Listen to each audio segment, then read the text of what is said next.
जसं मी म्हटलं की जास्त व्याजदर जास्त धोका, तसं या रिडेव्हलपमेंटमध्ये जो जास्त तुम्हाला पर्सेंटेज देतो ते तर जास्त धोका आहे हे ओळखावं. कायद्याच्या दृष्टीनं संरक्षित राहण्यासाठी बिल्डर सोबत करार करताना, डेव्हलपर सोबत करार करताना काय काळजी घ्यावी? याच्याशी जे तुम्ही ॲग्रीमेंट करता ते खूप क्रुशियल आणि महत्त्वाचं आहे. कारण का ते ॲग्रीमेंटमध्ये प्रत्येक अडचणीला सोल्युशन असलं पाहिजे. ॲग्रीमेंट नुसतं असतं तुम्ही हे करून द्या ते करून द्या, पण जर करून दिलं नाही तर काय, याचं सोल्युशन त्या ॲग्रीमेंटमध्येच पाहिजे. आपली राहती जागा सोडायची आणि त्या कुठल्या तरी बिल्डरवर, डेव्हलपरवरती हे सोडून द्यायचं, तर ती फसवणूक टाळण्यासाठी काय गोष्टींची आणखीन काळजी केली पाहिजे? म्हणजे माझा तर एक सल्ला असा राहील सगळ्या लोकांना की जोपर्यंत प्लॅन सँक्शन होत नाही तुमची जागा सोडूच नका. काही केलं तरी काही होऊ दे इकडचं तिकडं, कारण एकदा का तुम्ही घर सोडलं की संपलात तुम्ही. हा एक समज चुकीचा आहे की सेल्फ रिडेव्हलपमेंटमध्ये सोसायटीची लोक कामं करतात, सोसायटीची लोक कामं करवून घेतात. जर कुठल्याही बिल्डरने एखादा प्रोजेक्ट अर्धवट सोडला किंवा वेळेत डिलिव्हर केला नाही, तर सोसायटीला किंवा त्या सोसायटीतल्या सदस्यांना काय कायदेशीर अधिकार आहेत?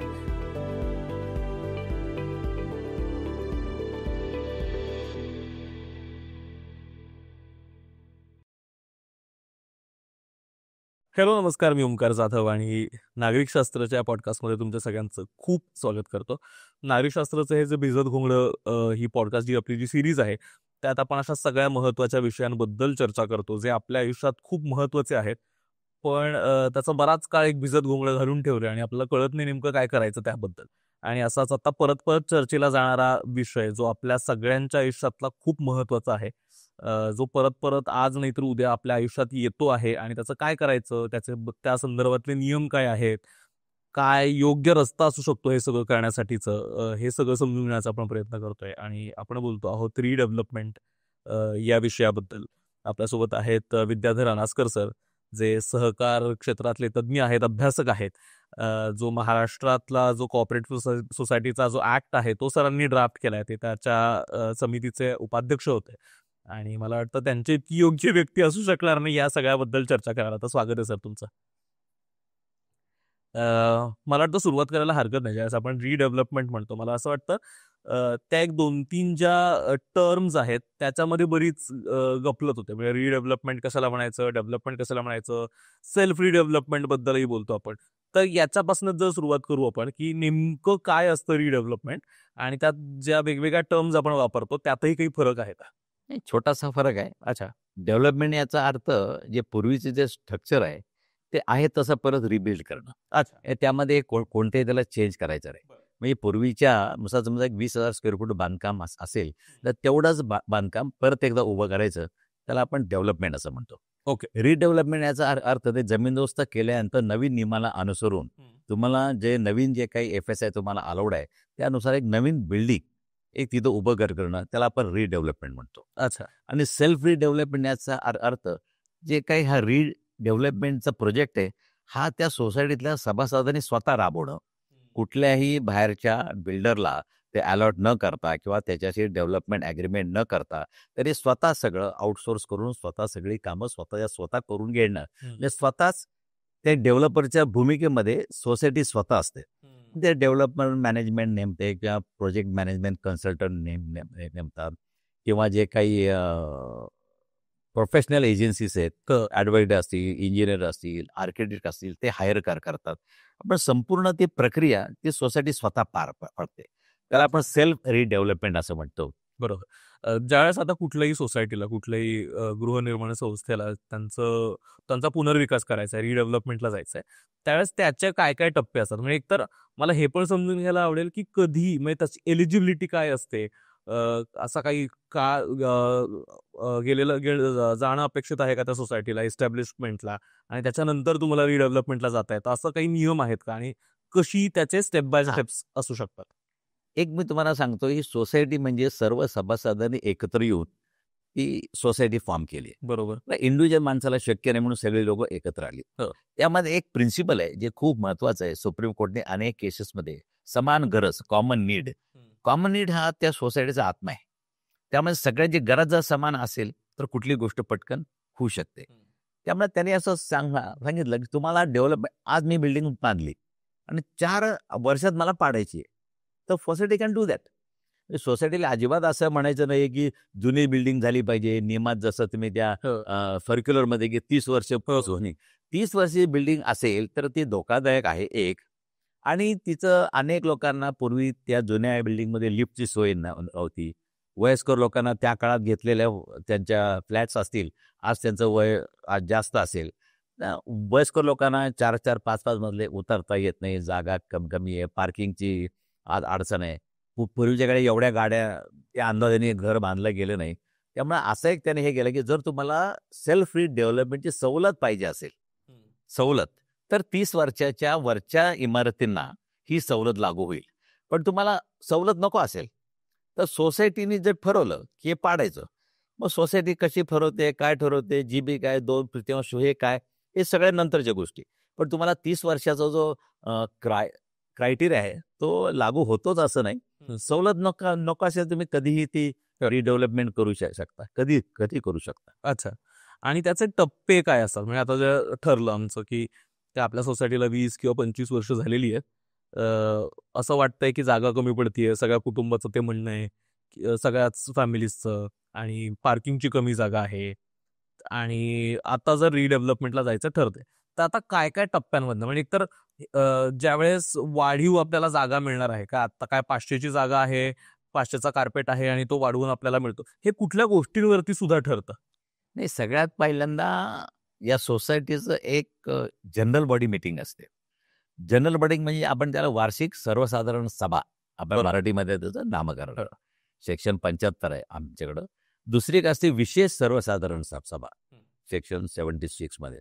या सोसायटीचा जो कारभार आहे, खरं म्हणजे हे सगळे मालक आहेत, हे सोसायटीचे सगळे लोक मालक आहेत. बरोबर. मालकानेच खरं त्या सोसायटीचा कारभार बघायचा असतो. पण ते सगळे बघू शकत नाही म्हणून त्यातले काही लोक ते निवडून देतात, त्यांना संचालक म्हणतात. त्यांना कारभार कसा बघायचा त्याच्याकरता बायलॉज तयार करतात. त्यामुळे या बायलॉजमध्ये जर काय बदल करायचा असेल किंवा बायलॉजच्या व्यतिरिक्त तुम्हाला काही निर्णय घ्यायचे असतील की जे रेग्युलर प्रोसेसमधले निर्णय नाहीत, तर तुम्हाला विशेष वारसाईत सर्वसाधारण सभेकडे जावं लागतं. कारण तो अधिकार त्या संचालकांना नसतो. आता रिडेव्हलप, अच्छा. त्या संचालकांना अधिकारच त्याने दिलेला नाही. त्या GB मध्ये बायलॉजमध्ये की संचालकांनी ठरवायचं की आमच्या मनात आलं की रिडेव्हलपमेंट करायचं, तर सगळ्यांच्या वतीनं 5 लोक निर्णय घेऊ शकत नाही, तो अधिकार त्यांना दिलेला नाही. मग याच्याकरता तुम्हाला जनरल बॉडी मीटिंगकडे जावं लागतं. मग याच्याकरता ते शक्यतो स्पेशल जनरल बॉडी मीटिंग असते की याच कारणाकरता ती घेतली जाते, ज्याला आपण विशेष सर्वसाधारण सभा असा त्याचा उल्लेख केला जातो. आता विशेष सर्वसाधारण सभेच्या बाबतीत पण गैरसमज खूप आहेत. मी वाचलं काही ठिकाणी, तिथं असं लिहिलं की कमीत कमी त्या सोसायटी जेवढे सदस्य आहेत त्याच्या 20% लोकांनी पहिलं रिक्विजिट दिलं पाहिजे. बरोबर. रिक्विजिशन. हो. तसं काय नाहीये. जनरल बॉडी सभा असं म्हणते, त्या अध्यक्षाला जर वाटलं की विशेष सर्वसाधारण सभा घ्यायची कारण हे आहे, तर तो स्वतः घेऊ शकतो. त्याला कुठेही 20% लोकांच्या संमतीची गरज नाही. अध्यक्ष स्वतः घेऊ शकतो.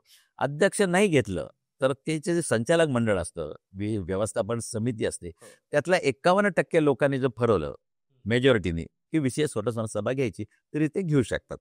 तर दोघांनी नाही घेतली, पण सोसायटीच्या लोकांना तर हवी असेल, पण दोघं घेत नाहीयेत. मग मात्र सोसायटीतल्या 20% 1/5 लोकांनी एक रिक्विजिशन द्यायचं, आम्हाला या मुद्द्याकरता विशेष सर्वसाधारण सभा तुम्ही बोलवावी, तरी विनंती करायची. ही विनंती केल्यानंतर 20% लोकांनी जर विनंती केली तर कंपल्सरी त्या अध्यक्षाला, त्या सेक्रेटरीला 1 महिन्याच्या आतमध्ये ती सभा घ्यावीच लागते. जर त्याने ती घेतली नाही तर रजिस्टर ती सभा बोलवतो, रजिस्टर सभा बोलवतं आणि त्या सभेचा सगळा खर्च हे जे सभा न घेणारी लोक आहेत ना, त्यांच्या व्यक्तिगत पॉकेटमधून तो वसूल केला जातो. त्यामुळे ही त्यांना पनिशमेंट आहे. त्यामुळं, आणि या पद्धतीचा कायदा आहे. हो, कायदा असा कायदा आहे. त्यामुळे ते व्यक्तिगत त्यांच्याकडून, कारण का त्यांनी सभा घेणे ही त्याची जबाबदारी आहे, नैतिक नाही, कायदेशीर जबाबदारी आहे, लिगल ऑब्लिगेशन आहे. ते जर लिगल ऑब्लिगेशन फुलफिल केलं नाही, मुदतीच्या आत सभा नाही घेतली तरी त्यांना तो खर्च द्यावा लागतो, आणि अशी नाही घेतली तरी त्यांना तो द्यावा लागतो. मग DDR स्वतः सभा कॉल करतो आणि DDRचेच लोक तिथे येतात आणि त्या सभेमध्ये ती सभा त्या विषयाकरता बोललेली असते, तो विषय तिथं नामंजूर केला जातो. बरोबर. आणि ज्यावेळेस रिडेव्हलपमेंटकडे ज्यावेळेस गोष्टी जातात त्यावेळेस मग सोसायटीतल्या लोकांचीच एकमतं होत नाहीत.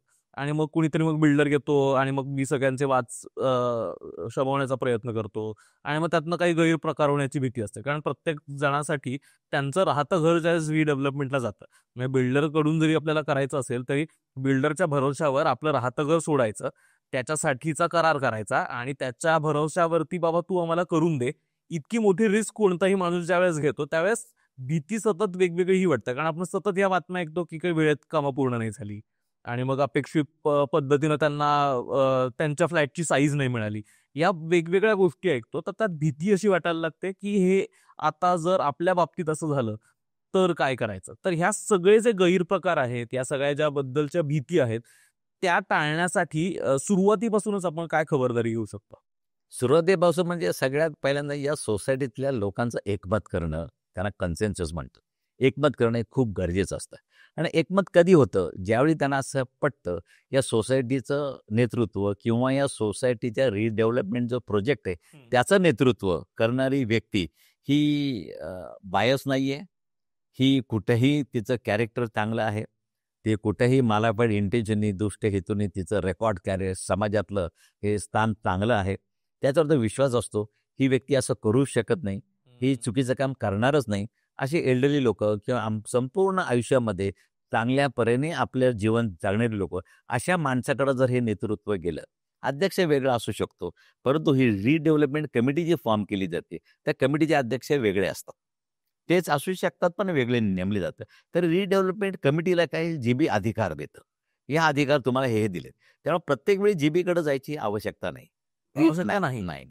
ते रिडेव्हलपमेंटकडे आम्ही अधिकार देतो. तुम्हाला हे समजा सिलेक्शन ऑफ कॉन्ट्रॅक्टर हा अधिकार मी याला दिला, त्या डेव्हलपमेंट कमिटीला दिला. तर परत मला जीबीकडे नाही, कारण जीबीनी मला तो अधिकार दिलेला असतो. त्या संपूर्ण जनरल बॉडीनी 2/3 मतांनी 100% मतांनी मला तो अधिकार दिलाय, की तुम्ही टेंडर फ्लोट करा, तुम्ही टेंडरिंग करा, तुम्ही कन्सल्टंट नेमा, तुम्ही प्रोफेशनल नेमा, तुम्ही ॲडव्होकेट नेमा, हे सगळे अधिकार मला दिलेत. हे मला दिले नसते तर मला प्रत्येक वेळी जीबीकडे जावं लागेल. पण मला तर अधिकार दिलेलेच आहेत. त्यामुळं ते रॅटिफिकेशन होतं. मी पुढच्या मीटिंगला फक्त नोंद घेण्यासाठी त्यांना सांगतो, तुम्ही मला दिलेल्या अधिकारात मी हे केलं. मग त्याला मी प्रेझेंटेशन ऑफ अकाउंट स्टेटमेंट म्हणतो. कारण मला ते अधिकारच दिले. त्यामुळे अधिकार पण दिले जातात. मग जो मनुष्य हे सगळे लोक करतो, त्याच्याबद्दल विश्वासार्हता ही असणं खूप गरजेचं आहे. आजकाल तसं होताना दिसत नाही.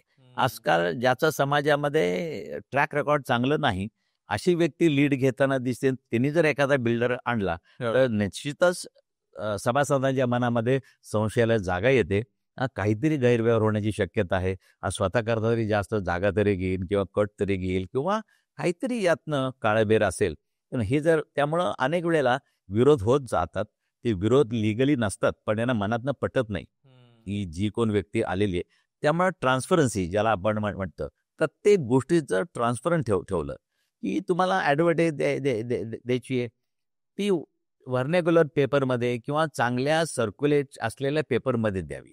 समजा उद्या जर तुम्ही ज्या पेपरचा खप 200 आहे आणि अशा वर्तमानपत्रात जाहिरात दिली, लीगल ऑब्लिगेशन पूर्ण केलेत का? तर केले. वर्तमानपत्रात जाहिरात. पण त्या वर्तमानपत्राचं खपच 500 असेल आणि 500च्या 500 वर्तमानपत्र तुम्ही जर विकत घेऊन बसलात, तर याला नाही जात. त्यामुळे तुम्ही ज्या पारदर्शकता पाहिजे असेल, तर त्या भागामध्ये सगळ्यात जास्त खपाचं असलेलं मराठी दैनिक. कारण का तुम्ही मराठी आहात. तुम्ही इंग्लिश पेपरमध्ये जाहिरात दिली, नाही चालणार.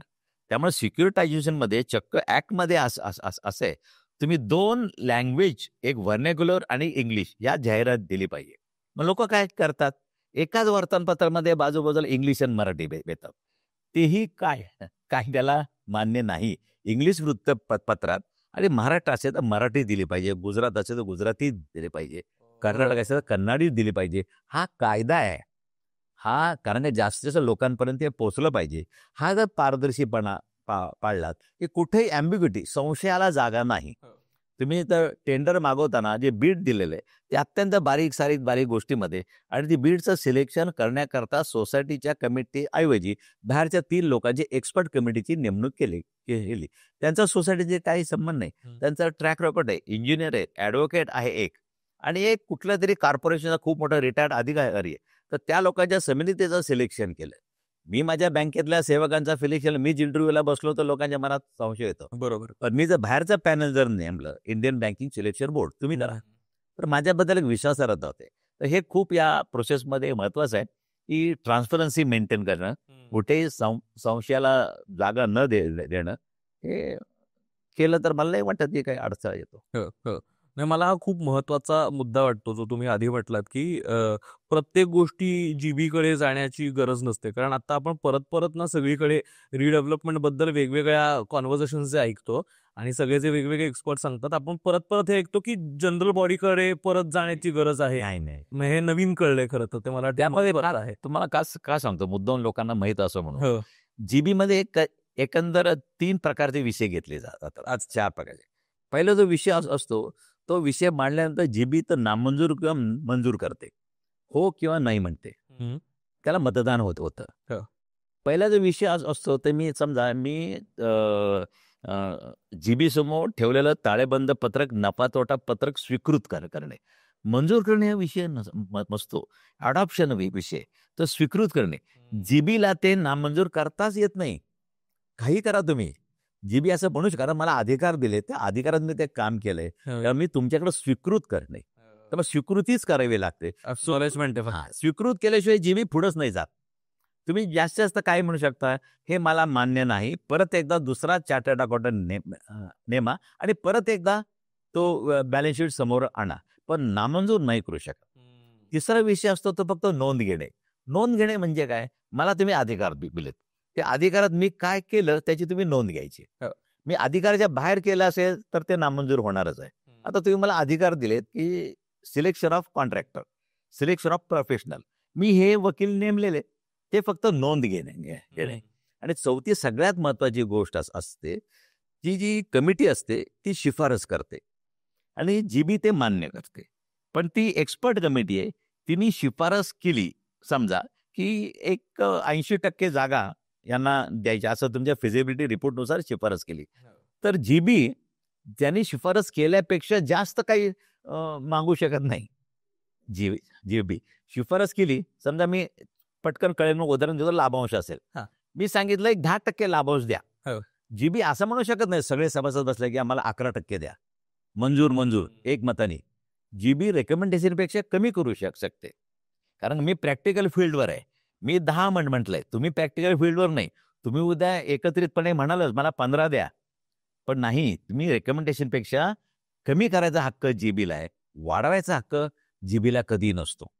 त्यामुळं हे खूप गोष्टी लोकांना माहीत नाहीत. त्यामुळे ही जी कमिटी दिली, मला अधिकार दिले, त्या अधिकारात जे काय मी शिफारस करतो, त्या शिफारसीपेक्षा काही जास्त शिफारस नाही. परत एकदा तुम्ही एका डॉक्टरकडे तुम्ही गेलात, तर दुसऱ्याकडे परत कन्सल्टेशनला जा, तिसऱ्याकडे परत कन्सल्टेशनला जा, तुम्ही फी जास्त द्या. त्यामुळे ज्याचं पाहिजे ते नंतर कन्सल्टेशन तुम्ही घ्या, परंतु तुम्ही नामंजूर करू शकत नाही कोणाला. खूपच महत्वाचा मुद्दा खरं तर. एक आणखीन सोसायटीच्या बाबतीतली महत्वाची गोष्ट ते म्हणजे हे कायम ऐकतो आपण की बराच काळ झालाय आणि मग सगळ्यांचं एकमत होत नाहीये. आणि रिडेव्हलपमेंटला जाताना खरं तर एकमत होणं किती महत्वाचं आहे, कारण आपण हे सतत ऐकतो ना की ग्राउंड फ्लोअरचे जे राहणारे लोक असतात त्यांना खरं तर तसा त्रास नसतो. बऱ्याच लोकांनी काय शेजारी लागून असलेलं पार्किंग आहे, ती थोडीशी जागा तिकडे त्यांचं थोडंसं स्टोरेज केलेलं असतं किंवा पार्किंगच्या आजूबाजूची जागा घेतलेली असते. बाल्कनी असेल तर त्याच्या मागचा जो एरिया आहे तो त्यांनी घेतलेला असतो. तेव्हा त्यांना तशी इतर बिल्डिंग मधल्या लोकांपेक्षा थोडी जास्त जागा वापरायला मिळते. त्यांना लिफ्ट नाहीये तर त्रास होत नाही, कारण ग्राउंड फ्लोअरच आहे. आणि मग अशी काही कुटुंब असतात, काही मेंबर्स असतात, सभासद असतात, जे अडून राहतात आणि मग त्यांना काही फरक पडला नसतो. तर एकमत होणं हे एकूण रिडेव्हलपमेंट प्रोसेसमध्ये सोसायटी मेंबर्सचं किती महत्वाचं आहे, आणि जर ते होत नसेल तर काय पद्धतीनं, कारण बराच वेळ इथेच निघून जातो. सगळी लोक एका पेजवर येण्यासाठी, एकमत होण्यासाठी फार घासाघीस करायला लागतात. तर ते कसं करायचं? शेवट असं आहे की यामध्ये एकमत तुम्ही म्हणता, बऱ्याच वेळेला हे संपूर्ण प्रक्रिया कायदेशीर मार्गाने घडवणं खूप अवघड आहे. प्रत्येक मुद्द्याला तुम्ही जर कोर्ट कचेरी, BDR, सहकार खातं यांच्याकडे जायला लागला तर ते रिडेव्हलपमेंट होणारच नाही, कधीच नाही होणार. कारण प्रत्येकाचा एक लिगल मुद्दा असतो. आता तुम्ही फार उदाहरण दिलं की तळबंदल्यावर तो एक गार्डन वापरतोय. आता 30 वर्षाची एक बिल्डिंग असेल, म्हणजे 30 वर्ष तो वापरतोय. मग तो म्हणतो माझ्याकडे राईट ऑफ ओनरशिप नसेल, पण राईट ऑफ पोजेशन आहे, राईट ऑफ एन्जॉयमेंट आहे. 30 वर्ष अनऑब्स्ट्रक्टेड मला कोणीही आज तिथं टोकलेलं नाहीये. त्यामुळे तो माझा राईट ऑफ इजमेंट आहे. त्यामुळे तो कायदेशीर भाषेत पण तो बोलू शकतो. पण अशा वेळी काही सगळ्या लोकांनी एकत्र येऊन काहीतरी यातनं मार्ग काढला पाहिजे, की आपल्याला डिस्ट्रीब्यूट करायला लागणारा एरिया हा फिक्स आहे. त्या फिक्स मध्ये तर याच्याला आपला खरंच हा जर हे करत असेल, थोडंसं नमतं घेऊन याला 5 स्क्वेअर फूट जास्त द्या, इकडचं ॲडजस्ट केलं, तिकडचं ॲडजस्ट केलं, कसं करून प्रत्येक केस टू केस जर आपण सोल्युशन काढलं आणि सोल्युशन काढणारे व्यक्ती किंवा ती जे कमिटी असते ती त्यातली एक्सपर्ट पाहिजे. तिने त्याला समजून सांगितलं पाहिजे, कन्व्हिन्सच केलं पाहिजे, हे अशक्य आहे, मी तुला देऊ शकत नाही. म्हणजे प्रत्येक वेळेला जर तुम्ही कायदा लावायला लागलात, की तुझ्या खरेदी खताच्या बरोबर हे जो तुझं गार्डन आहे, त्या गार्डनचा नकाशा नाही, त्यामुळे हे गार्डन तुझं नाही. पण 30 वर्ष मी बघतोय, तो वापरतोय, त्यामुळे त्या कुठेही लिगल आपली ज्युडिशरी एक तर स्लो आहे खूप. त्यामुळे हे कन्सेन्सस होणं, काहीतरी तुम्ही alternate dispute resolution system form करणं, त्यातले 3-4 एक्सपर्ट नेमणं. बऱ्याच वेळेला आमचे DDR ही भूमिका बजावतात. बऱ्याच वेळेला DDR दोघांना बोलवून घेतात, त्यांच्यामध्ये सामोपचाराने 1, 2, 3 मिटिंग होतात आणि त्यांचं काउन्सिलिंग केल्यानंतर तिसऱ्या मिटिंगला दोघे तयार होतात. ठीक आहे साहेब, तू मागे ये, मी पुढे. त्यामुळे ही जी प्रक्रिया आहे ही अशीच राबवली गेली पाहिजे. या सतत कायदा सेक्शन असं सांगायला बसलो तर ते होऊ शकत नाही. मी परत खरं तर मागच्या प्रश्नाकडे जातो, की आता ज्यावेळेस ठरवलेलं आहे की रिडेव्हलपमेंटला सोसायटी जायची, तर काय काय कागदपत्रांची पूर्तता सोसायटीने केलेली असली पाहिजे? म्हणजे कारण यामध्ये आपली फसवणूक होऊ नये. कारण जर स्वतः रिडेव्हलपमेंटला सेल्फ रिडेव्हलपमेंटला जाणार असो तर कदाचित थोडं जास्त लक्ष देऊन मला काम करता येणं शक्य आहे. पण ज्यावेळेस मी हे सगळं बिल्डरच्या किंवा डेव्हलपरच्या कोणाच्या तरी हातात हे सगळं माझ्या वतीनं सोपवतोय, तू कर म्हणून, त्यावेळेस तिथे माझी फसवणूक होऊ नये, मला अपेक्षित लाभांश मिळावा, योग्य पद्धतीनं त्याचा आणि योग्य प्राईजमध्ये मिळावा, याच्यासाठी काय काय गोष्टींची पूर्तता सुरुवातीपासून केली गेली पाहिजे? सुरुवात म्हणजे त्या सोसायटीकडं सगळे लिगल डॉक्युमेंट्स ही असली पाहिजे. लिगल डॉक्युमेंट्स म्हणजे कोण? लिगल डॉक्युमेंट पहिल्यांदा समजा तो फ्लॅट होल्डर असेल तर त्याला त्या बिल्डरची त्याचं जो कोण प्रिव्हियस ज्याच्याकडनं विकत घेतलं त्याशी झालेलं ॲग्रीमेंट नोंदणीकृत असलं पाहिजे, रजिस्टर्ड असलं पाहिजे, 7/12 उताराचं नाव असलं पाहिजे, त्याच्या मागच्या बाजूला प्लॅन असला पाहिजे, त्या सोसायटीचा डिमार्केशन प्लॅन असला पाहिजे, सोसायटीचा सँक्शन लेआउट असला पाहिजे. सँक्शन लेआउट आणि डिमार्केशन प्लॅन यामधली एरिया हा मॅच झाला पाहिजे. तो एरिया जरी मॅच नाही झाला तरी प्रॉब्लेम आहे. त्यामुळे या सोसायटीकडं खरेदी खत असलं पाहिजे, सोसायटीचं कन्व्हेन्स झालं पाहिजे. सोसायटीकडचं कन्व्हेन्स डीड नसेल, अनेक सोसायटीकडे नाही, त्याने या रिडेव्हलपमेंटच्या फंदात पडूच नाही. कारण का तो ओनरच नाहीये, कन्व्हेन्स डीडच नाही. मग ते स्टॅम्प कधी भरलं, काही स्टॅम्प ड्युटी भरली नाहीये, काही अपुरी भरली आहे. या सगळ्या गोष्टीमध्ये आता समजा रिडेव्हलपमेंट करायचं आहे, त्या सोसायटीमधल्या 30 वर्ष झाल्यामुळे एखाद्या वेळी बसेल, पण काही लोकांचं आजही बँकेचं लोन असतं त्या फ्लॅटवर. त्या बँकेचं लोन असेल तर त्या बँकेचा बोजा असतो. त्या बँकेचा बोजा क्लिअर केल्याशिवाय तर बँक NOC नाही देत. बँक म्हणते माझा बोजा आहे, उद्या फ्लॅट पाडला तुम्ही तर माझा बोजा कुठं राहील? त्यामुळे नवीन जो फ्लॅट आहे त्याचं ॲग्रीमेंट, त्याच्यावर बँकेचा बोजा चार्ज, त्याच्या आधी त्याचं NOC पाडण्यासाठी हे खूप जिकिरीचं काम आहे. बरोबर. त्याच्याकरता बँकांनी पण पॉझिटिव्ह, बँकांना तोपर्यंत विश्वास वाटत नाही, तोपर्यंत बँक पण हे करत नाही. त्यामुळे सोसायटीकडे सगळे लिगल डॉक्युमेंट्स असले पाहिजेत.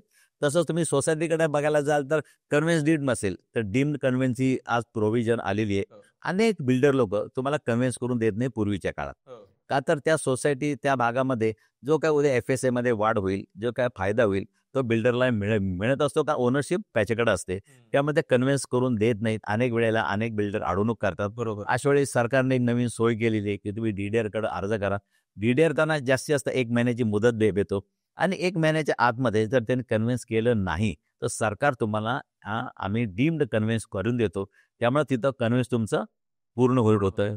तर कायद्याच्या दृष्टीनं संरक्षित राहण्यासाठी बिल्डर सोबत करार करताना, डेव्हलपर सोबत करार करताना काय काळजी घ्या? ज्यावेळी तुम्ही खरी गंमत आहे, जर डेव्हलपमेंटमध्ये रिडेव्हलपमेंटमध्ये तो जो कॉन्ट्रॅक्टर बिल्डर आहे आणि सेल्फ डेव्हलपमेंटमध्ये कॉन्ट्रॅक्टर आहे, याची जे तुम्ही ॲग्रीमेंट करता ते खूप क्रुशियल आणि महत्वाचं आहे. अच्छा. कारण का ते ॲग्रीमेंटमध्ये प्रत्येक अडचणीला सोल्युशन असलं पाहिजे. ॲग्रीमेंट नुसतं असतं तुम्ही हे करून द्या, ते करून द्या, पण जर करून दिलं नाही तर काय, याचं सोल्युशन त्या ॲग्रीमेंटमध्येच पाहिजे. त्यामुळे ॲग्रीमेंटमध्ये तुम्ही ज्यावेळी हिस्ट्री लिहिता की ज्या अर्थी and whereas, and whereas, and व्हेअरला विशिष्ट अर्थ आहे, ती सिंक्रोनाइज होतं. ज्या अर्थी असं आहे म्हणून असं, ज्या अर्थी असं आहे म्हणून असं, असं ते हिस्ट्री येते. त्यामुळे उगाच तो शब्द वापरत नाहीयेत. त्यामुळे तुम्हाला प्रत्येकाला सोल्युशन त्यामध्ये असणं हे गरजेचं आहे. ते ॲग्रीमेंट मात्र खूप काळजीपूर्वक केलं पाहिजे. यामध्ये परत कसं आहे, ते पेमेंट कसं करणार, काय करणार? हं. आता कधी-कधी बिल्डर लोन घेत असतात. रिडेव्हलपमेंटमध्ये बिल्डरचीच जबाबदारी असते. सेल्फ रिडेव्हलपमेंटमध्ये मात्र त्या सोसायटीची जबाबदारी असते फंडिंग उभं करायचं.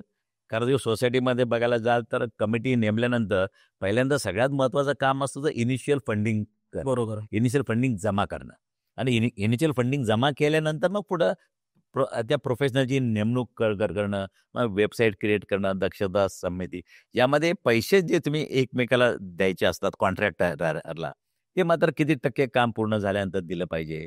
मग त्यामध्ये त्याचं टक्के पूर्ण झाल्याचं सर्टिफिकेट कोण देणार, त्याच्याकरता आर्किटेक्टची नेमणूक कशी केली पाहिजे, हे सगळं त्या ॲग्रीमेंटमध्ये आलं पाहिजे. छोट्या छोट्या गोष्टी, कुठलीही शंका त्या ॲग्रीमेंटमध्ये निरसन झाली पाहिजे. तुम्हाला शंका आली, ॲग्रीमेंट पान नंबर 18 क्लॉज नंबर 2 तुम्हाला तिथं सापडलाच पाहिजे. पण जिथं ॲग्रीमेंट सायलेंट आहे आणि मग मात्र डिस्प्यूट तयार होतो, कारण ॲग्रीमेंट बोलतच नाही आहेत त्या बाबतीमध्ये, विसरून गेला असेल तो पॉईंट, मग मात्र असं होतं की तो म्हणेल ते खरं, कारण मी अर्धी दाढी करून बसलेलो असतो, त्याच्या हातामध्ये माझं डोकं दिलेलं असतं, मग मात्र तो म्हणेल तेच तुम्हाला ऐकावं लागतं. तसं न करता तुम्हाला एक्झॅक्टली काय आहे ते ॲग्रीमेंट खूप महत्त्वाचं आहे.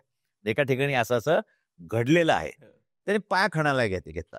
त्याला वाटलं एक पाया 5 फुटावर लागेल, पण खणता असं आढळलं की 13 फुटावर पाया लागला. त्याचा खर्च वाढलेला आहे.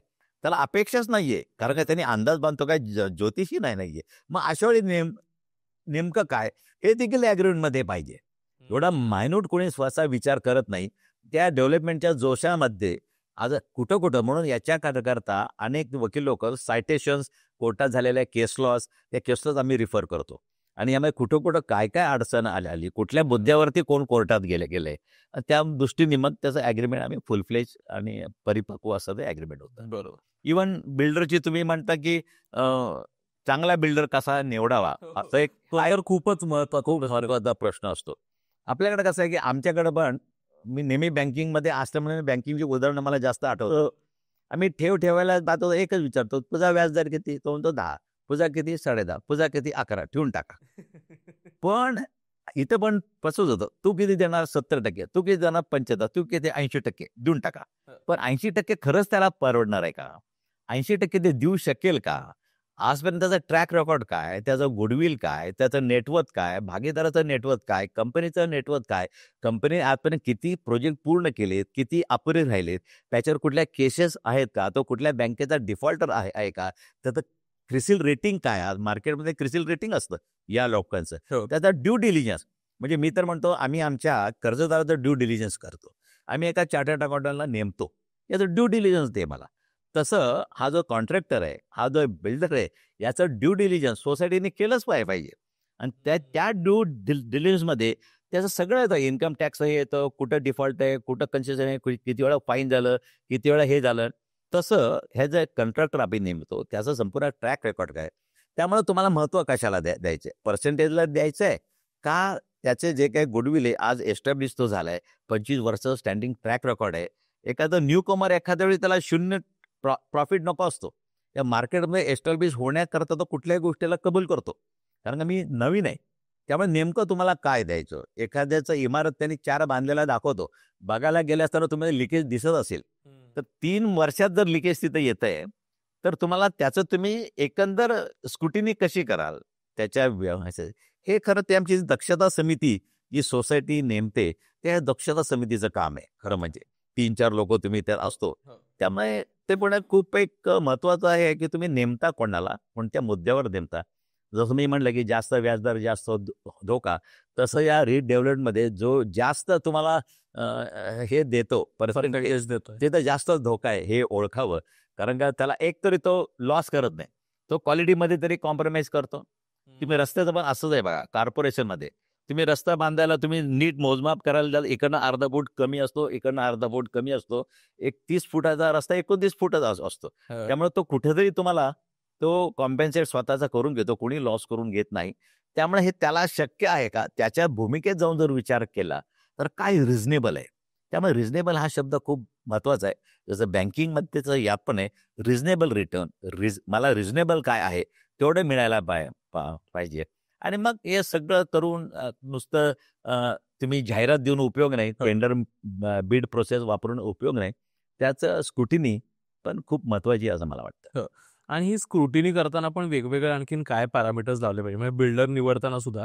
कारण आपण बरेच बघतो ना की योग्य वेळेत काम पूर्ण करत नाहीत पासून बराच काळ, म्हणजे आपण आपली राहती जागा सोडायची आणि त्या कुठल्या तरी बिल्डरवर डेव्हलपरवरती हे सोडून द्यायचं. तर ती फसवणूक टाळण्यासाठी काय गोष्टींची आणखीन काळजी केली पाहिजे, म्हणजे माझा तर एक सल्ला असा राहील सगळ्या लोकांना की जोपर्यंत प्लॅन सँक्शन होत नाही तुमची जागा सोडूच नका. काही केलं तरी काही होऊ दे इकडचं तिकडं, जोपर्यंत प्लॅन सँक्शन होत नाही तुम्ही तुमचं घर सोडायचं नाही. कारण एकदा का तुम्ही घर सोडलं की संपलात तुम्ही, मग ते पाडल्यावर तुम्हाला काही राहत नाही. पण प्लॅन सँक्शन झाला याचा अर्थ सँक्शन होईपर्यंत बराच खर्च करावा लागतो. सँक्शन झाला म्हणजे जवळजवळ एक तुमचं 25% काम झालंय. आता मात्र तुम्हाला खात्री आहे तिथं काहीतरी होणार आहे. कारण का प्लॅन सँक्शन झाला बांधण्याकरता तुम्हाला जागेचा ताबा द्यावाच लागतो. पण जोपर्यंत सँक्शन होत नाही तो तुम्ही घर सोडू नये, जागेचा ताबा देऊ नये. आणि मग तुम्हाला हे जे सिलेक्शन मी मगाशी म्हटलं त्याचं एक ड्यू डिलिजन्स तर केलंच पाहिजे, क्रिसिल रेटिंग केलं पाहिजे आणि त्याचं बाजारातलं एक स्थान बघितलं पाहिजे. आजपर्यंत त्यांनी 10 पूर्ण केले असतील तर 10च्या 10 वेळेत दिलेत काय, आणि जर वेळेत देऊ शकला नाही तर काय ॲक्ट ऑफ गॉड आहे का, कोरोना आला, हे आला, कशामुळे त्याला उशीर झाला. तो जेन्युइन उशीर असेल तर तो कन्सिडर पण केला पाहिजे. नेमका त्याच्याशी डिस्कस केलं पाहिजे. आणि हे सगळं हे विश्वासाच्या गोष्टी आहेत. त्यामुळे रिस्क अवॉइड करू शकतच नाही आपण. आपण रिस्क मिनिमाइज करू शकतो. कुठली रिस्क, कुठल्याही इन्व्हेस्टमध्ये रिस्क आहेच. पण रिस्क अवॉइड न करता मिनिमाइज कसं होईल ते आपण बघत असतो. त्यामुळं बाजारातलं गुडविल हे जास्त महत्त्वाचं मानावं. तुमच्या पर्सेंटेज वाईज तुम्हाला किती जागा मिळणार याच्यापेक्षा तो काय ठाम देतोय आणि आजपर्यंत त्यांनी रेकॉर्ड बिलिव्हर केलंय. त्यांच्यामध्ये डिलिव्हर हा शब्द खूप महत्त्वाचा आहे. आमच्या बँकिंगमध्ये नसतो. त्यांच्यामध्ये तुम्ही बिलिव्हर काय डिलिव्हर केलं, किती वेळेत केलं आणि सगळ्या कमिटमेंट पूर्ण केल्यात का, हे खूप महत्त्वाचं असतं. बरोबर. आणि आता परत हे सगळं फिरून ना त्या पर्सेंटेजकडे येतं. तर किती, म्हणजे कुठल्याही सोसायटीला ज्यावेळेस रिडेव्हलपमेंटला जातोय हे कसं एक्सपेक्ट करायचं, म्हणजे असं काही त्याचा ठोकताळे आपल्याला काही लावता येतात का, की इतके एक्सपेक्ट करू शकतो आपण आणि याच्यापेक्षा जास्त असेल तर कदाचित थोडी जास्त अपेक्षा करतो, म्हणजे असं काही त्याचं गणित असू शकतं? नाही, गणित असं म्हणता येणार नाही. काही लोक जास्त पण ऑफर करतात, काही लोक 80% पर्यंत पण ऑफर करतात. पण अनेक लोक 70% हा एक रिझनेबल आज धरला जातो आजच्या काळात. अच्छा. प्लस ते बिल्डर प्लस तुम्हाला अशी पण ऑफर देतात की तुमच्या नातेवाईकांना तिथं फ्लॅट पाहिजे असेल तर आम्ही ₹1,000 तुम्हाला स्क्वेअर फुटामागं थोडंसं कन्सेशन पण देऊ. कारण त्या ओळखीनं जर मनुष्य आलेला असेल तर त्याच्या नातेवाईकांना. शेवट तो ॲम्युनिटीज काय देतो याच्यावर पण खूप गोष्टी अवलंबून आहेत. ॲम्युनिटीज पण तुम्हाला भरपूर लागत असतात. त्यामुळं ठोकताळा बघायला जाल तर मी जो व्यवस्थित खरा प्रोफेशनल हे आहे तो जास्त तुम्हाला ऑफर करणारच नाही. तो तुम्हाला क्वालिटी चांगली द्यायचा प्रयत्न करेल. क्वालिटी वाईज बघायला जाल तर एक माझ्याकडं बाजूबाजूला इमारती आहेत, बाजूबाजूला. आणि एका बाजूच्या इमारतीचा फ्लॅट हा जवळजवळ नाही म्हटले तरी 13,000 स्क्वेअर फुटांनी विकला जातोय आणि त्याच्या 15 फुटावर असलेली दुसरी जागा ते 8,000ने विकली जातात. सर क्वालिटीचा प्रश्न. बघितलं तुम्हाला क्वालिटीमध्ये फरक दिसतो. बाहेर सारखं तुम्हाला पांढऱ्या रेगाला ते लावलेलंच आहे, लिकेज आहेच, हे सारखं दिसतं. इकडच्या बिल्डिंग मात्र ते पिलर तुम्ही बघायला जाल तर आमच्या माझ्या घराच्या बाजूच्या 2 इमारती आहेत. त्या दोघांचं एक स्पेशालिटी आहे.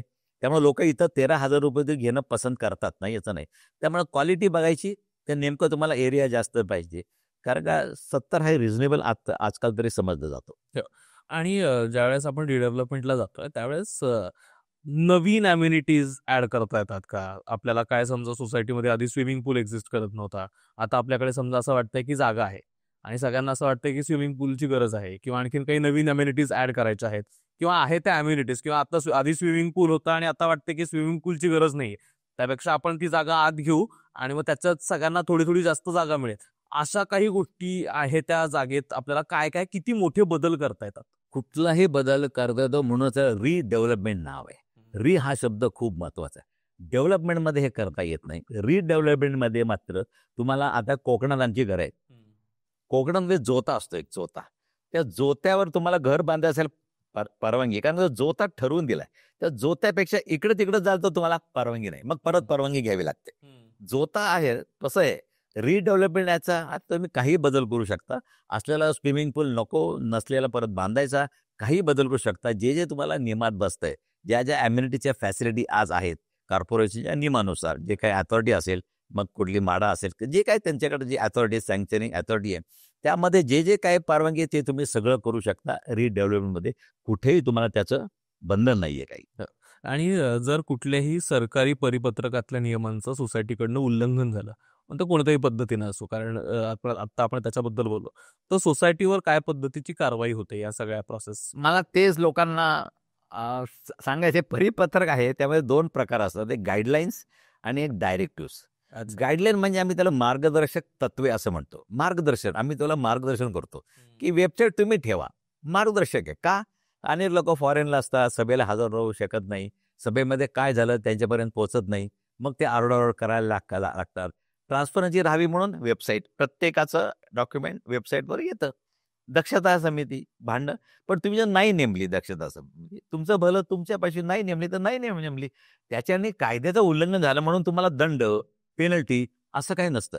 मार्गदर्शक तत्वे ही तुमचं व्यवहार, तुमची जी संस्था आहे सुरळीत चालावी म्हणून असतं. त्याच्याकरता मार्गदर्शक तत्वे, त्यामध्ये काही नैतिक मार्गदर्शक तत्वे देखील असतात की जी कायद्याने नाही पण एक नैतिकतेने असतात. बरोबर. त्यामुळं आता आमच्या बोर्डामध्ये असं की सगळ्यांनी वेळेत यावं, हे एक नैतिक हे, बरोबर. त्याला लॉ असं नाही काही, पण आम्ही आपले करून टाकतो. जो उशिरा येईल तरी त्या दिवशीचा चहा पाण्याचा खर्च करायचा, हे इंटरनल झालं. त्यामुळे असं अंतर्गत जे नियम असतात ते देखील सोसायटीमध्ये केले जातात. त्यामुळे व्हायोलेशन, उल्लंघन, हे कायद्याचं उल्लंघन असेल तर ते पनिशेबल आहे.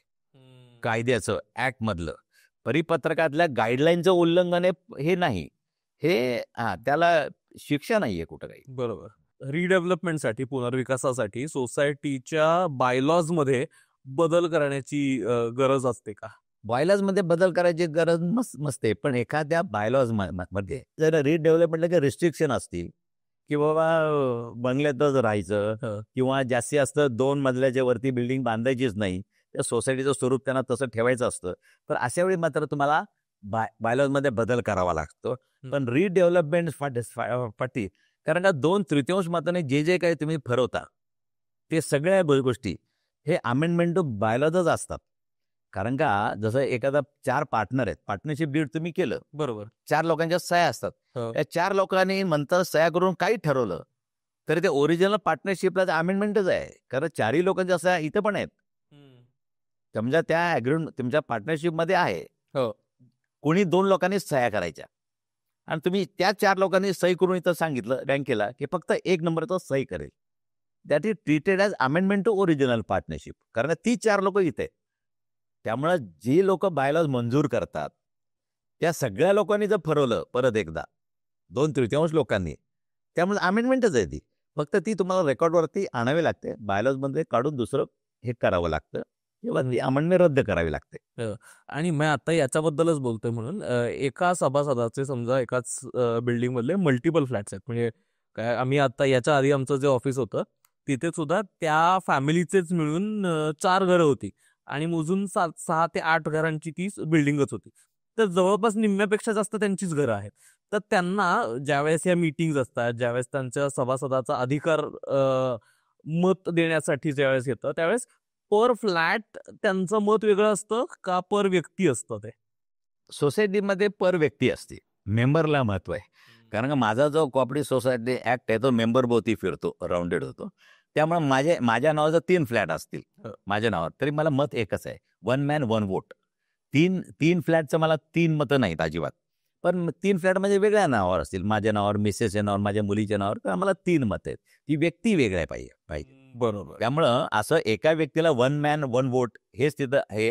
त्यामुळे कुठेही तुम्हाला 4 फ्लॅट आहेत म्हणून मला 4 मतं, मग ते मोनोपोली म्हणजे मी तिथं आधी असं काही नाही, असं एकच मत, त्याला एकाच मताचा. पण जर एकाच कुटुंबातल्या वेगवेगळ्या व्यक्तींच्या नावावरती फ्लॅट्स असतील तर मग वेगवेगळी वेगवेगळी व्यक्ती पण तरी अर्थात तिथे पण मॅनिप्युलेशनला स्कोप आहे, कारण एकाच कुटुंबातली आहे. 4 मतं म्हणजे ते आपले त्याचे स्ट्रॉंग साईड असते. अनेक जण सगळे नातेवाईक एकत्र राहत असतात. त्यामुळे सोसायटीमध्ये त्यांचं वर्चस्व असतं. असतंच वर्चस्व. आणि आणखीन एक म्हणजे ज्यावेळेस कुठल्याही सोसायटीच्या मीटिंग्स होतात, म्हणजे विशेष सर्वसाधारण सभा असेल किंवा सर्वसाधारण सभा असेल, त्याला जी व्यक्ती मेंबर आहे त्यांनीच जाणं अपेक्षित असतं, की त्यांच्या वतीनं काही कुणी इतर व्यक्ती ती मीटिंग अटेंड करू शकतं आणि त्यांचं मत नोंदवू शकतं. जनरल सभेमध्ये मात्र असं आहे, जनरल मी बोलतो, की जो मूळ सभासद आहे, मूळ म्हणजे त्या शेअर सर्टिफिकेटच्या वरती ज्याचं नाव आहे, तो मूळ सभासद असतो. बरोबर. मागच्या बाजूला तर को सभासद असतात, अनेक को सभासद असतात, जॉईंट सभासद असतात. पण मूळ सभासद हा मेन असतो, त्यानेच ते अटेंड करावं असा एक नियम आहे. त्याच्या ॲब्सेन्समध्ये नंबर 2, दोघांच्या ॲब्सेन्समध्ये नंबर 3, तिघांच्या ॲब्सेन्समध्ये नंबर 4, असं ते हायरार्की येते. पण रिडेव्हलपमेंटमध्ये मात्र असं एक बंधन नाहीये. पण असं एक असायला पाहिजे, जो एकदा अटेंड करतो त्यांनीच ते सगळं रिडेव्हलपमेंटची प्रोसेस अटेंड केली पाहिजे. नाहीतर एकदा दुसरा जो येतो तो मुलगा आला तर त्याचं मत वेगळं येतं, परत वडील आले तर त्याचं मत वेगळं होतं. त्यामुळे जो पहिल्यांदा रिडेव्हलपमेंटमध्ये जनरली ते लॉ नाहीये. जनरली लॉ असं आहे की तुम्ही नाही तर तुमच्या वतीनं मुलगा, मग त्याला त्याचा शेअर सर्टिफिकेट त्याचं नाव असतंच, जॉईंट असतं. कधी त्याच्यानंतर तो असतो. एकत्रितपणे 4 सभासद शेअर सर्टिफिकेटवर असू शकतात. आम्ही त्याला जॉईंट मेंबरशिप म्हणतो. पण रिडेव्हलपमेंट मात्र जो पहिल्यापासून आहे त्याने अटेंड केलं तर जास्त प्रॉब्लेम येत नाही. नाहीतर मुलाचं एक मत परत दुसरं आलं की वडील दुसरं मत मांडतो, त्याला त्रास होतो थोडा. जर कुठल्याही बिल्डरने एखादा प्रोजेक्ट अर्धवट सोडला किंवा वेळेत डिलिव्हर केला नाही, तर सोसायटीला किंवा त्या सोसायटीच्या सदस्यांना काय कायदेशीर अधिकार आहेत आणि काय पद्धतीनं एकतर कुठे ते दाद मागू शकतात, काय करू शकतात या सगळ्याबद्दल ते? एक तर सगळ्यात म्हणजे परत मी सांगतोय, एक कॉन्ट्रॅक्ट आहे, कॉन्ट्रॅक्च्युअल ऑब्लिगेशन आहे. बरोबर. त्याचं ब्रीच करणं म्हणजे ब्रीच ऑफ कॉन्ट्रॅक्ट असेल तर त्याला सिव्हिल रेमेडीज फक्त उपलब्ध आहे. आणि जर म्हणत त्यात काय फ्रॉड असेल तर काही गुन्हेगारी प्रवृत्तीचं वर्तन असेल तर नक्कीच IPC कडे ते प्रकरण जातं की यांनी आम्हाला फसवलं. त्याला 406 विश्वासघात वगैरे 420 अशी प्रकरणं लावतात. सांगितलं एक मटेरियल, वापरलं दुसरं, तर ती पण फसवणूक आहे. त्यामुळं अनेक वेळेला त्यांनी काय फसवणूक केली, काय केली याच्याकरता ती मी म्हटलं मगाशी त्याप्रमाणे दक्षता समितीचं खूप महत्त्व आहे. त्यामुळं हे रेमेडी फक्त सिव्हिल रेमेडी आहे आणि त्याच्यानुसार त्याचे बाकीच्या प्रॉपर्टी अटॅच करणं, त्या वसुली करणं, कॉम्पेन्सेशन मागणं, की जे काही तुम्हाला वेळ डिले लागलेला आहे, त्या डिलेचं तुम्ही नुकसान भरपाई मागवू शकता. पण हे सगळे सिव्हिल रेमेडीज आहे त्याला. ओके. एक तर हे समजून घ्यायला आवडेल की कुठले मी आता तुम्ही इतक्या वर्षात वेगवेगळ्या लोकांसोबतच्या केसेस पाहिले असते. रिडेव्हलपमेंटला जाताना सोसायटी किंवा मेंबर्स कोणत्या सगळ्या अशा काय 3-4 आपण चुका सांगू शकलो की या हमखास चुका करतात आणि त्या सहज टाळता येण्यासारख्या असते, अशा कोणत्या चुका जर तुम्ही सांगू शकला? चुका सगळ्यात महत्त्वाची चूक म्हणजे जो त्या लीडर करतो, नेतृत्व करतो. अनेक लोकांना असं वाटतं की आपल्याला काम नको, आपण सोसायटीमध्ये कोणीतरी एक जण करत असेल तर त्यांनी करू द्यावं. ही जर मानसिकता असेल, कोणीतरी करतो तर त्यापासून तो जर काय बेनिफिट घेत असेल तर त्याला सारखा विरोध करणं. काही लोकांचं काम फक्त विरोधाचंच काम असतं, की नुसतं ते चुकाच काढणं. ₹10 आणलं तर बाहेर हे ₹8 मिळतं, असंच त्याला. पण स्वतः आण म्हटलं तर मात्र ते त्यांना जमणार नाही. तर सोसायटीमध्ये ही जी विश्वास एकमेकावर नसणं आणि सामंजस्याने भूमिका घेणं. प्रत्येक जण इतक्या टोकाला पोचतो की त्या सोसायटीचा सभासद याचे अधिकार एवढे त्याला मर्याद वाटत असतात. त्यामुळे एकही नसेल तर या सोसायटीचं रिडेव्हलपमेंट होणं हे खूपच कठीण आहे असं मला वाटतं. दुसरी सगळ्यात महत्त्वाची गोष्ट ट्रान्सपरन्सी.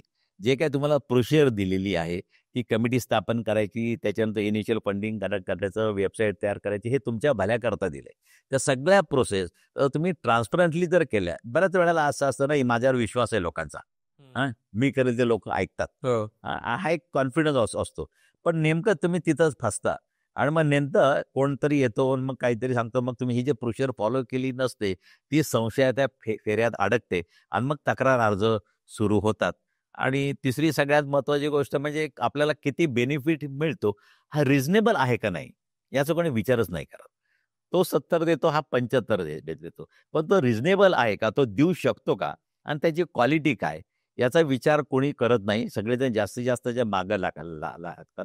त्यामुळे 3-4 चुका जर तुम्ही टाळल्या आणि तो प्रोजेक्ट त्यांना 3 वर्षात पूर्ण करावा लागतो. याचं फंडिंग करत असताना पण खूप विचारपूर्वक तुम्हाला लोन्स घेतले पाहिजेत. बँकांकडून तुम्हाला लोन घ्यावे लागतात आणि बँकांकडून लोन घेताना नंतर कालांतराने आता मी माझ्या बँकेला अलाउड आहे. राज्य सहकारी बँकेला महाराष्ट्राने एक नोडल एजन्सी म्हणून अपॉइंट केलंय मला. म्हणजे माझ्या राज्य बँकेला या व्यवसाय रिझर्व्ह बँकेने मला एक परवानगी दिली. माझ्या टोटल ॲसेटच्या म्हणजे टोटल लोनच्या 5% रक्कम मी या रिडेव्हलपमेंटसाठी देऊ शकतो. अच्छा. हां, मी दिल्यानंतर त्या प्रोजेक्ट जर मला 3 वर्षात पूर्ण होणार असेल तर 2 वर्ष 3 वर्ष आम्ही मॉनिटरिंग पिरियड देतो. म्हणजे त्याच्याकरता मी इन्स्टॉलमेंट घेत नाही, फक्त व्याज मात्र घेतो. व्याजचं कलेक्शन त्या मेंबर लोकांनी केलं सेल्फ रिडेव्हलपमेंटमध्ये. नंतर बिल्डिंग बांधून झाल्यानंतर प्रत्येकाच्या नावाने स्वतंत्र हाऊसिंग लोन केलं आणि हाऊसिंग लोन हे प्रोजेक्ट लोन जर फेडलं तर त्याचं हाऊसिंग लोन 15 वर्ष 20 वर्षाच्या कालावधी पुढे चालू राहतं. त्याच्या रिपेमेंट कॅपॅसिटीवर ते अवलंबून. त्यामुळे सगळ्यात महत्त्वाचं इथं फंडिंग जो आहे ना, फंडिंग करता जर तुम्ही त्रास घेतलात पण तुम्हाला हे नको असेल, तुम्ही जर बिल्डरवर जर सोडून दिलं, तूच पैसा जमा कर, तूच सगळं कर आणि त्याच्याकडे जर देऊन डेव्हलपमेंट ॲग्रीमेंट केलं तर तुम्हाला जागा कमी मिळेल, निश्चितच कमी मिळेल. ज्यावेळेस आपण आता सेल्फ रिडेव्हलपमेंट बद्दलच बोलतोय, सगळ्यात पहिला जो ऑब्स्टॅकल वाटू शकतो लोकांना तर तो म्हणजे खूप वेळ द्यावा लागू शकतो त्यासाठी, किंवा काय बिल्डर्स डेव्हलपर्स असतील त्यांना ॲक्सेस खूप असतो वेगवेगळ्या लोकांचा, त्यांना सरकारी गोष्टींचा ॲक्सेस असतो. एखादी परवानगी आणायची असेल तर ते पटकन आणू शकतात, कारण ते प्रत्येक वेळेस तेच काम करत असतात. ज्यावेळेस सोसायटी म्हणून ज्यांना या सगळ्या कुठल्याच गोष्टींचा अनुभव नाहीये, त्यातल्या कुठल्या समजा एखाद्या फ्लॅटची कागदपत्र पूर्ण नाहीयेत, या सगळ्या गोष्टी ज्या सोसायटी म्हणून आपणच करायच्या म्हणून ठरवतो आणि अंगावर घेतो, त्यावेळेस काय काय गोष्टींची तर काळजी घेतली पाहिजे म्हणजे सेल्फ रिडेव्हलपमेंटला जाताना, आणि किती वेळ किती पैसे या सगळ्यामध्ये स्वतःचे खर्च करायला लागणार आहेत याची मानसिक तयारी पण या सगळ्यात केली पाहिजे. सगळ्यात पहिली गोष्ट म्हणजे हा समजच चुकीचा आहे की सोसायटीने अंगावर घेतलं म्हणजे सोसायटीचे सभासद स्वतः हे सगळं करतात किंवा अपेक्षा असते. करूच नाही त्यांनी. ते त्यातले एक्सपर्ट नाहीत, त्यांना त्यातले प्रोसिजर माहीत नाही, कुठल्या खिडकीला जायचं कुठं उभं राहायचं हे त्यांना काही माहीत नाही. त्याच्याकरता हे सगळे कामं आहेत ते आउटसोर्स केली जातात. त्याच्याकरता मार्केटमध्ये प्रोफेशनल्स आहेत, चांगले चांगले ॲडव्होकेट आहेत, इंजिनियर्स आहेत, तुमचे जे कोण कन्सल्टंट आहेत किंवा ते रजिस्टर्ड कसं करायचं, डॉक्युमेंट कशी गोळा करायची, हे टायटल क्लिअर कसं करायचं, हे डॉक्युमेंट आणायची कशी, या सगळ्यांकरता तुम्हाला बाहेर सेवा उपलब्ध आहेत. त्याच्याकरता तुम्हाला एक प्रोजेक्ट मॅनेजमेंट कन्सल्टंट हे सगळं करून देतो, किती लोक घेतो. फक्त त्या माणसाची स्वतंत्र डील करायचं, त्याचे पैसे ठरवायचे, इतकंच काम सोसायटीचं आहे. तुम्ही जर लमसम एखाद्याला सगळं उक्त द्याल तर तुम्हाला ते लॉसमध्ये जाईल. पण प्रत्येक माणसाची सेपरेट डील करायचं. सेपरेट हे आहे ना काम, हे प्लॅन सँक्शन करून देणारी पण लोक आहेत, तिथं खेटा मारणारी लोक आहेत, त्याच्याकडे त्यांची फी असते. असं कुठलंही एकही काम असं नाही आहे की बाहेर त्याला कुठेतरी कन्सल्टंट अवेलेबल नाही किंवा प्रोफेशनल अवेलेबल नाहीत, असं कुठलंही काम नाही. देताना मात्र तुम्हाला त्याचं सिलेक्शन, तुम्हाला इंजिनियर नेमायचा तो कसा नेमायचा, कुठला नेमायचा, तुम्हाला सगळ्यात महत्त्वाची गोष्ट म्हणजे प्रोजेक्ट मॅनेजमेंट कन्सल्टंट आहे हा नेमायचा जो असतो, त्याला मी PMC म्हणतो मी तुमच्या शॉर्ट लँग्वेजमध्ये. तो नेमका काय काळजी घेतो तो त्या सगळ्याचं ज्ञान त्याला असलं पाहिजे, त्याला सगळे ॲक्सेस असले पाहिजे आणि त्याला माहिती पाहिजे कुठं काय करायचं आणि कुठं काय नाही करायचं. बरोबर. हे सगळी कामं, हा एक समज चुकीचा आहे की सेल्फ डेव्हलपमेंटमध्ये सोसायटीची लोक कामं करतात. सोसायटीची लोक कामं करून घेतात आणि त्यामध्ये त्यांचं नक्की कॉन्ट्रीब्युशन असतं की लक्ष ठेवणं की कोणाला काम काय द्यायचं, पण त्याच्या सगळीकडे आउटसोर्स केले जातात काम. हो, नाही, कारण हाच पहिल्यांदाच समज तोच वाटतो ना की आपल्याकडे वेळ आहे का तेवढा, आपल्याकडे तेवढे पैसे आहेत का या सगळ्या प्रोसेसमध्ये लावायला. तर आपण डेव्हलपर ऐवजी खरं तर सेल्फ रिडेव्हलपमेंटमध्ये ते प्रोफेशनल्स हायर करतो. म्हणजे तुम्ही डेव्हलपर हायर करा किंवा ते वेगळे प्रोफेशनल्स इंडिव्हिज्युअली हायर करा. एक मनुष्य हायर करता डेव्हलपमेंटमध्ये इथं तुम्हाला 10 एजन्सी हायर करावे लागतात, एवढंच. आणि ते सुचवतो, प्रोजेक्ट असतो तो मॅनेजमेंट कन्सल्टंट असतो की DM ज्याला म्हणतो, डेव्हलपमेंट तो मॅनेजर असतो, तो तुम्हाला सगळ्या गोष्टी सुचवतो. तो त्याचं कामच ते असतं. त्यामुळे getting the work done from others हे सोसायटीच्या लोकांचं काम आहे आणि ते परफेक्टपणे होतं. आणि बाकीचे फायदे खूप आहे सेल्फ डेव्हलपमेंटमध्ये, जे याच्यात नाही आहेत. पण तुम्ही म्हटलं तसं ज्या लोकांना कष्ट करायचे नको आहेत, आयता मला घर बसल्या बसल्या कुठली इन्व्हेस्टमेंट नको, मला इनिशियल फंडिंग द्यायचं नाहीये, काही नाहीये. 500च्या जागी मला 800 मिळाले, मी त्यात खुश आहे. पण मी जर सेल्फ केलं तर मुंबईमध्ये एक उदाहरण असं आहे. परवा माननीय मुख्यमंत्र्यांच्या हस्ते आम्ही चाव्या दिल्या परवा. ज्यांच्याकडे 320 स्क्वेअर फुटाची जागा आहे त्यांना 1150 स्क्वेअर फुटाचा फ्लॅट मिळाला मुंबईमध्ये. हे मुख्यमंत्र्यांच्या हस्ते परवा आम्ही चारकोपला त्यांच्या हस्ते किल्ले दिले. पण या सेल्फ रीड डेव्हलपमध्ये फायदे खूप आहेत. तुम्हाला चटई क्षेत्र 10% जास्त मिळतं. 9 मीटरच्या आतला रस्ता असेल तर परत 0.2च्या ऐवजी 0.4 मिळतं. तुम्हाला प्रीमियम जे भरायचे असतात ते टप्प्याटप्प्याने भरायची सवलत मिळते. प्रीमियममध्ये तुम्हाला एक सवलत मिळते. तुम्हाला TDR जो आहे तो 50% मिळतो. त्यामुळं एक खिडकी, त्याला योजना पण आहे, तुम्हाला सगळ्या परवानग्या एकाच खिडकीमध्ये द्वारे मिळतात. सरकारने असं जाहीर केलं की या लोकांना आम्ही 4% सबसिडी देऊ असं जाहीर केले. प्रत्यक्षात अजून त्याची प्रोव्हिजन वित्त मंत्रालयाने केलेली नाही. घोषणा आहे, मुख्यमंत्र्यांची स्वतःची घोषणा आहे, पण प्रत्यक्षात ती अजून आलेली नाही. आणखीन एक म्हणजे ऑलमोस्ट आता आपण शेवटाकडे चाललोय. तर साधारण आज समजा आम्ही ठरवलं सोसायटीतल्या सगळ्या लोकांनी की आपल्याला रिडेव्हलपमेंटला जायचंय. आयडियल ज्या वेळेस मी माझं घर सोडीन आणि नवीन घरात त्याच जागेत राहायला येईन, ह्याच्यामधला कालावधी साधारण आयडियल किती असला पाहिजे आणि किती असू शकतो? म्हणजे कारण मग ते बऱ्याचदा त्या सँक्शनच्या प्रोसेसलाच इतका वेळ जातो, मग आपल्याला गोष्टीच मिळत नाहीयेत, मग कन्व्हेन्सच नाही, मग डीमला एवढा वेळ जातोय, हे परत परत परत परत होतं. आयडियली किती वेळ लागला पाहिजे या सगळ्या प्रोसेसमध्ये? एकतर एकच शब्द सांगतो, जर सगळ्या लोकांचं एकमत असेल, एकमेकावर विश्वास असेल, कुठेही तुम्हाला एकमेकाबद्दल तक्रार नसेल, एकमेकाच्या विश्वासाने काम होत असेल, सगळं डॉक्युमेंटेशनला बरोबर 90 दिवस बाद झाले. 90 दिवस बाद झाले सगळ्या डॉक्युमेंटेशनला 90 दिवस बाद झाले. एकदा तुमचं एक झालं परफेक्ट फिजिबिलिटी रिपोर्ट वगैरे सगळ्या बसवला आणि त्याच्यानंतर ॲक्च्युली ज्यावेळी काम सुरू होतं तेव्हापासून 3 वर्षाच्या आतमध्ये तो प्रोजेक्ट पूर्ण व्हायला पाहिजे. 3 वर्षाच्या आतमध्ये कुठलाही प्रोजेक्ट असतो, मोठा असेल तेवढं ते मोठं हे लागतं, सगळी यंत्रणा कामाला लागते. लहान असेल तरी तर 3 वर्षामध्ये हा सगळा प्रोजेक्ट पूर्ण होतो. 3 वर्षामध्ये त्यांना ते आधीच्या लोकांना बाहेर कुठं शिफ्ट करायचं, तिथलं भाडं असेल, काय असेल, हे सगळ्या गोष्टीचं बघून 3 वर्ष हा मॅक्झिमम पिरियड झाला. 2.5 ते 3 वर्षामध्ये प्रोजेक्ट पूर्ण व्हायला पाहिजे. आणखीन एक या सगळ्यामध्ये बऱ्याचदा रिडेव्हलपमेंटमध्ये गोष्ट होते ते म्हणजे रिडेव्हलप सोसायटीमध्ये नवीन व्यक्ती, म्हणजे आधीच्या सोसायटीचा भाग नसलेली व्यक्ती त्या सोसायटीचा भाग होते. म्हणजे नवीन पद्धतीनं नवीन मेंबर ज्यावेळेस त्या सोसायटीत होतो त्यावेळेस त्या व्यक्तीचे, म्हणजे तो नवीन आहे म्हणून त्याचे काही वेगळे अधिकार असतात का, किंवा त्याला काही वेगळी स्पेशल ट्रीटमेंट असते का? आणि ज्यावेळेस अशा कुठल्या तरी रिडेव्हलप प्रॉपर्टीमध्ये मी ज्यावेळेस फ्लॅट विकत घेतो आहे त्यावेळेस तो विक्रेता म्हणून सुद्धा, काय नवीन परचेसर म्हणून सुद्धा मला काय गोष्टींची काळजी घ्यायला हवी? सगळ्यात पहिल्यांदा रिडेव्हलपमेंट आणि सेल्फ रिडेव्हलपमेंट याचा अर्थ असा की तुम्ही कुठेही जे काही तुम्हाला एक्सेस एरिया मिळेल तो स्वतःच कन्झ्युम करायचा, तो बाहेर विकायचाच नाही. म्हणजे मी आता उदाहरण दिलं की 320 स्क्वेअर फूटच्या लोकांना 1150 स्क्वेअर फूट मिळालं, त्यांनी विकलं नाही. त्याने सगळा खर्च हा कॉन्ट्रीब्युशन करून सध्या पर्सनल लोन काढून त्या लोकांनी सगळा पैसा खर्च केला. हा पहिला सेल्फ रिडेव्हलपमेंटचा अर्थ. स्वयं पुनर्निर्माण, तिथे विक्रीच नाही. अशाला रेराची गरज लागत नाही, स्टॅम्प ड्युटी ₹1000 लागते, कारण काही नाही कारण मी स्वतः बांधून घेते. पण काही ठिकाणी मात्र हा पैसा कॉन्ट्रीब्यूट करायची क्षमता त्या लोकांची नसते किंवा ते करू इच्छित नाहीत म्हणा. त्यामध्ये एक्सेस FSI जो असतो तो ते विकतात बाहेर.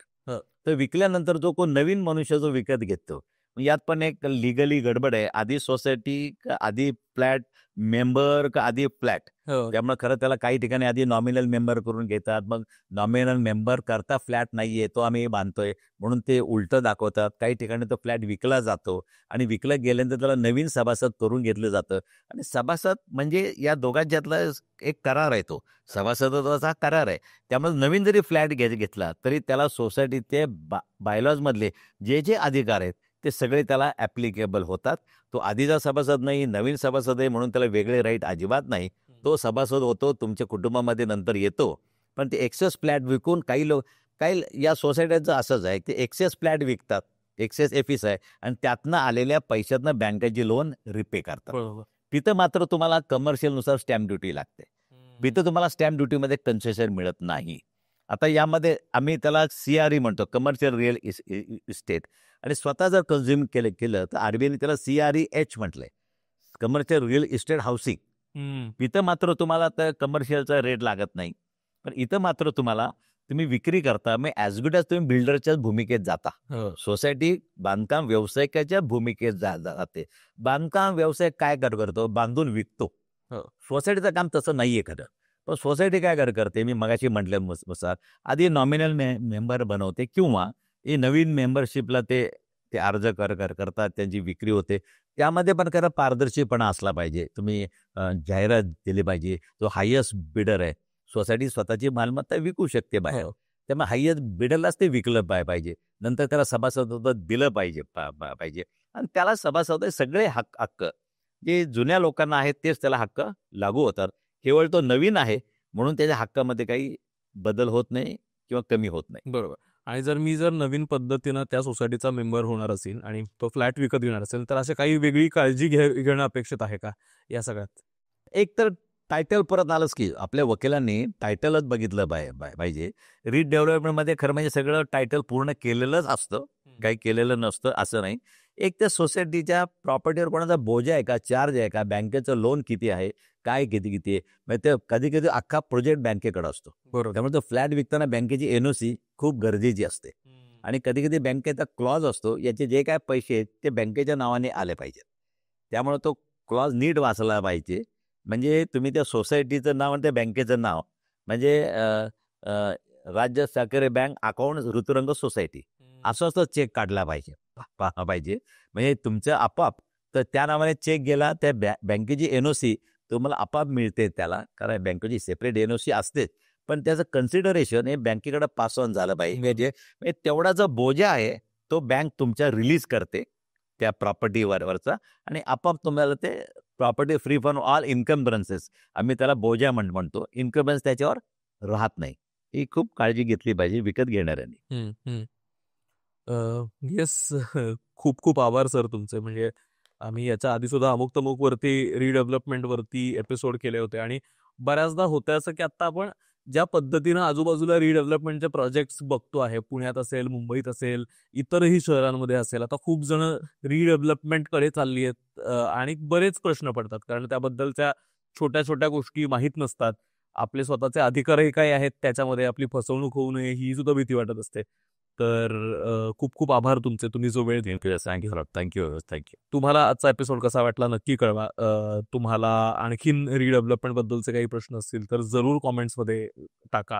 आणखीन एखादा एपिसोड सरांसोबत करणं अपेक्षित असेल, आणखीन काही स्पेसिफिक गोष्टींना घेऊन, तर तोही सांगा. आपण सरांची परत एकदा वेळ घेऊयात आणि त्यांना विचारूयात, ते अवेलेबल असतील तेव्हा. प्लीज तुमच्या सोसायटी ग्रुपवरती हा पाठवा. म्हणजे तुमचे जे काही प्रश्न असतील, म्हणजे सोसायटी ग्रुपवर आपण नको ते फॉरवर्ड्स पाठवत असतो. मला वाटतं हा कामाचा व्हिडिओ आहे, तर हा पाठवायला विसरू नका. धन्यवाद.